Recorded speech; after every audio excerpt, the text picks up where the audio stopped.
Adlaw mga guys, nana ko istorya ninyo bayan sa mga bisyo nga to parehas nako.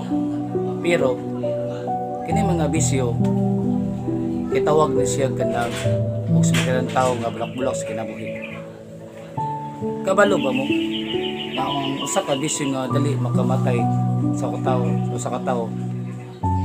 Kanang sobraan mo kapalahubog sa mga anak. Pero babala ko day mga kisunan. Kining akong mga istorya, ako lang sariling opinyon ni. O wala ko ilain nga gidaot o gitumbong o pangbuli sa mga namaligya o mga ilimnod. Kung nagustuhan niyo akong istorya, ako tabong kanyo nga sunda ang akong paminawa, ang akong istorya karong videoha.